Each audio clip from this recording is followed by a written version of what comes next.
इस वर्ष CBSE board ने लेखन में आपके प्रश्न पत्र में लेखन में कुछ परिवर्तन किए हैं, जिसमें निबंध की जगह अनुच्छेद लेखन कर दिया है जो 80 से 100 शब्दों में आएंगे, और पत्र है जिसमें औपचारिक पत्र, अनौपचारिक पत्र, विज्ञापन लेखन, ये आपके 5 मार्क्स के होंगे। इसके साथ ही एक नई चीज़ जोड़ी गई है जो है संदेश लेखन। संदेश लेखन जो 30 से 40 शब्दों के लिखे जाने हैं, और ये भी आपके 5 मार्क्स के होंगे। बच्चों, संदेश लेखन है क्या? देखिए, संदेश लेखन उसे कहते हैं जैसे किसी को जानकारी देना, खबर देना, आज्ञा या आदेश या महत्वपूर्ण सूचना देना। अब इसको हम परिभाषित कैसे करेंगे? किसी व्यक्ति विशेष या समूह द्वारा किसी को बताई जाने वाली अभिप्रेरित बात या महत्वपूर्ण बात बताना, इसी को संदेश कहते हैं। ठीक है। अब संदेश लेखन के प्रकार कितने होते हैं? संदेश लेखन के कई प्रकार होते हैं, किंतु मुख्य रूप से 3 प्रकार के होते हैं। जैसे पहला, शुभकामना संदेश। ये जो है किसी भी शुभ अवसर पर दिए जाते हैं, जैसे किसी का जन्मदिन है, या किसी का शादी ब्याह है, या किसी की वर्षगांठ है। इन अवसरों पर शुभकामना संदेश दिए जाते हैं।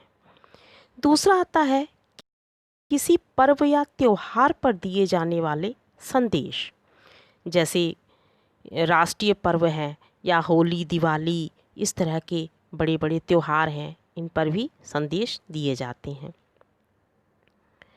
इसके बाद आता है तीसरा, विशेष प्रकार का संदेश जो पुण्यतिथि की जानकारी या शोक संदेश देते हैं।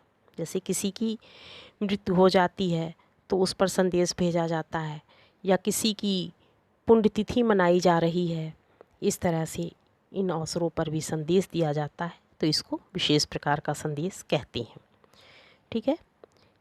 अब संदेश व्यक्तिगत भी हो सकता है और सामूहिक भी हो सकता है। संदेश लेखन करते समय कुछ बातें ध्यान में रखनी होती हैं, तो आइए हम देखते हैं संदेश लेखन करते समय ध्यान देने हेतु बातें। इसमें सर्वप्रथम सीमा रेखा, बॉर्डर बनाए जाते हैं। सीमा रेखा का मतलब होता है जो हम चारों तरफ बॉर्डर बनाते हैं।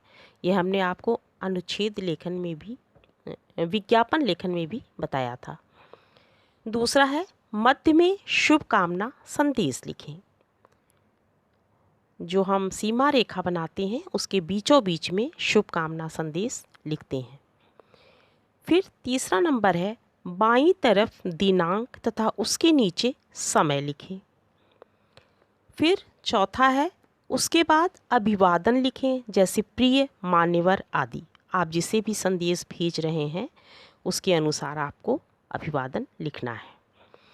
पांचवा है मुख्य विषय का वर्णन करें। जो आप जिस विषय पे संदेश देने जा रहे हैं, विषयानुसार आप मुख्य विषय का वर्णन करिए। फिर छठा है भेजने वाले का नाम लिखें। जिसे आप संदेश भेज रहे हैं उसका नाम लिखिए। सातवां है विषयानुकूल शायरी, श्लोक, दोहे, तुकांत, पदों का प्रयोग करें। आप अपने संदेश को प्रभावशाली बनाने के लिए इन चीज़ों को भी आप लिख सकते हैं। ये ज़रूरी भी है, ज़रूरी नहीं भी है, और आप लिख भी सकते हैं उसको प्रभावशाली बनाने के लिए। आठवां है विषयानुकूल चित्रों का समावेश करें। आप जो भी संदेश दे रहे हैं उसे विषय के अनुकूल आप उसमें चित्र हैं, किसी भी प्रकार का कलाकारी भी आप उसमें कर सकते हैं, अपने संदेश को थोड़ा सा अच्छा बनाने के लिए, उसकी सुंदरता को बढ़ाने के लिए। फिर है विषय के अनुसार रंगों का भी प्रयोग करें। अब विषय के अनुसार आप उसको रंग भी सकते हैं, उसको कलर्ड भी कर सकते हैं। फिर है भाषा सरल और सुसंस्कृत हो। आपकी भाषा सरल होनी चाहिए और विषया अनुकूल होनी चाहिए। जैसे आप किसी को शुभ कामना दे रहे हैं तो उसमें ऐसे शब्द लिखिए कि वो लगे कि हाँ आप शुभ कामना दे रहे हैं, और आप किसी को शोक संदेश भेज रहे हैं तो उसमें ऐसे शब्द होने चाहिए जो विषय के अनुकूल हो। इसीलिए कहा गया है कि सुसंस्कृत हो। फिर वाक्य एक दूसरे से संबंधित हो। आप जो वाक्य लिखें वे एक दूसरे से संबंधित होने चाहिए, उसे हटकर नहीं होने चाहिए। ठीक है बच्चों, तो देखिए यहाँ पर हम आपको एक उदाहरण के रूप में जन्म दिवस पर शुभकामना संदेश बनाकर दिखा रहे हैं।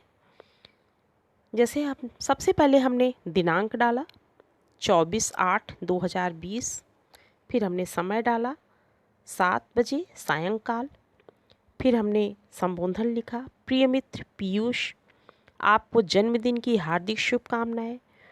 फिर हमने एक स्लोगन लिख दिया है, हो आज का दिन धन्य तुमको, देवगण अनुकूल हो, रक्षा करे प्रभु आपकी, जीवन के शूल भी सब फूल से हों। ठीक है, इस तरह से आप लोग भी बनाकर लिख सकते हैं। शुभकामनाओं सहित तुम्हारा मित्र मोहन। अब बेटा ये तो मैंने बना दिया है एक उदाहरण के रूप में, आप लोग इससे अच्छा भी बना सकते हो। आशा करती हूँ कि ये संदेश लेखन आपको समझ में आ गया होगा और आप लोग इसको देखकर, सुनकर, पढ़कर अभ्यास करिए और बनाने की कोशिश करिए। ठीक है, जय गुरुदेव।